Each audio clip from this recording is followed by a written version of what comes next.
ভেতরে আসবো স্যার? হ্যাঁ, এসো এসো। বসো। ধন্যবাদ স্যার। কই, তোমার সিভি দেখাও। হ্যাঁ, এই নিন স্যার আমার সিভি। হ্যাঁ, আচ্ছা, ঠিক আছে। তুমি তাহলে ফুটো? না স্যার, আমি ফুটো না, আমার নাম ফুটো। ও আচ্ছা, ওই একই হলো। আচ্ছা ফুটো, তুমি তাহলে তোমার এখন সেলফ ইন্ট্রোডাকশনটা একটু বলো। খানকির ছেলে, সিভিটা কি আপনাকে গান জন্য দিলাম? সিভিতেই তো সব দেওয়া আছে আমার। হ্যাঁ, সিভিতে তো দেওয়া আছে, আমি তোমার মুখ থেকে শুনতে চাইছিলাম। আচ্ছা ঠিক আছে, এখন তাহলে প্রশ্ন করি। হ্যাঁ স্যার, করুন। আচ্ছা ফুটো, তুমি বলো, আমাদের দেশের প্রধানমন্ত্রীর নাম কি? আমাদের দেশের প্রধানমন্ত্রী? এ তো সোজা প্রশ্ন বাড়া, এটা তো সবাই পারবে। হ্যাঁ, সোজা প্রশ্ন, বলো দেখি। দাঁড়ান, নামটা আবার ভুলে গেছি। মুখটা মনে পড়ছে। ওই সেই বুড়ো করে লোকটা, ওর কথাই তো, ওই তো প্রধানমন্ত্রী। হ্যাঁ, ওই বুড়ো করে দাড়ি, সাদা দাড়ি বুড়োটা। ও তো মোদি সরকার। দেখ বাড়া, এত সোজা প্রশ্নটা ভুলে গেছিলাম আমি। শুধু মোদি সরকার বললে হবে? মোদির পুরো নাম কি? যাক বাড়া, ওর আবার পুরো নাম আছে নাকি? আমরা তো সবাই তাকে মোদি বলেই জানি। ওর আবার পুরো নাম আছে সেটা তো জানি না।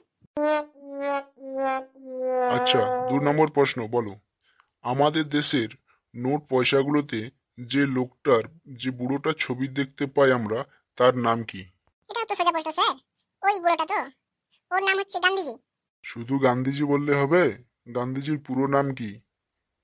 গান্ধী তো টাইটেল। যাক বাড়া, এরও আবার পুরো নাম আছে নাকি? আমার তো জানি না, আমরা তো গান্ধীজি বলেই জানি। হ্যাঁ, পুরো নাম তো আছে, শুধু গান্ধীজি বললে হবে? মহাত্মা গান্ধী নাকি ইন্দিরা গান্ধী নাকি রাহুল গান্ধী, আরো কত কত গান্ধী আছে। ও, তাহলে তো স্যার বলতে পারবো না, আমরা তোকে গান্ধীজি বলেই জানি। আচ্ছা, তোমার 3 নম্বর প্রশ্ন হচ্ছে, আমেরিকার রাজধানী কোথায় বলো তো? গায়ে মেরেছে। আপনি ভারতবর্ষ ছেড়ে আমেরিকায় চলে যান কেন? ভারতবর্ষের প্রশ্নের বুঝি অকাল পড়েছে আপনার কাছে? যেটা জিজ্ঞেস করা হয়েছে সেটার উত্তর দাও, বেশি ফাজলামি মেরো না। খানকির ছেলে, আপনি কি আমাকে আমেরিকায় চাকরি দেবেন নাকি ভারতবর্ষে চাকরি দেবেন? চাকরিটা তো তোমার ভারতবর্ষেই হবে, কিন্তু জিকের মধ্যে এসব জিজ্ঞেস করতে হয়। তোর জিগের কপাল কি দিলে ওরা? চাকরি যখন ভারতবর্ষে হবে তখন গুড মর্নিং খানকির ছেলে, আমেরিকার রাজধানী জিজ্ঞেস করছেন কি গান মারাতে? চাকরি দেবেন কেলা ভারতে, আর গাড় মারাচ্ছেন গিয়ে আমেরিকায়। আমেরিকার রাজধানী কোথায়, আমেরিকার রাষ্ট্রপতিকে, এসব জেনে আমার কি হবে কেলা? আচ্ছা, তোমাকে এরপর একটা বিজ্ঞান ও কুসংস্কার থেকে প্রশ্ন করি। হ্যাঁ বাড়া, করুন, কিন্তু দেশের বাইরে যাবেন না প্রশ্ন খুঁজের জন্য।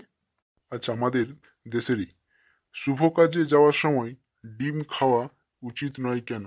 যাক বাড়া, আপনি বুঝি এটাও জানেন না? এটা তো কেলা খুবই সহজ প্রশ্ন। আজ ইন্টারভিউতে আসার আগেই তো মা আমাকে ডিম খেতে দিল না, আর আপনি এই কোশ্চেনটা এসে পড়ে এখানে করছেন। শুভ কাজে যাওয়ার আগে ডিম খাওয়া উচিত নয়, কারণ এতে প্রচুর পরিমাণে প্রোটিন ও ফ্যাট আছে। আর তাই ডিম খেলে আমাদের শরীর খুব উত্তেজিত হয়ে যায়, আর তারপর আমাদের শরীর ঠাপ লাগানোর জন্য ছটপট করে। আর আমাদের শরীর ঠাপ লাগাতে না পেলে তখন আমরা উত্তেজিত হয়ে বাথরুমে গিয়ে হ্যান্ডেল মেরে দিই। হ্যান্ডেল মারার পর তখন আর আমাদের শরীরে কোনো রকম এনার্জি থাকে না। তাই কোনো শুভ কাজে যাওয়ার আগে ডিম খেতে নেই, নইলে মন শুধু হ্যান্ডেল মারার আর ঠাপ লাগানোর চিন্তাতেই ব্যস্ত থেকে যায়। বাহ, খুব সুন্দর ইন্টারভিউ, ভেরি ইন্টেলিজেন্ট বয়। ধন্যবাদ স্যার, ধন্যবাদ। তোর ধন্যবাদের কপালচ্যুতি লেওড়া, এদিকে আয়, তোর গাঁড় মেরে এখান থেকে বার করছি তোকে।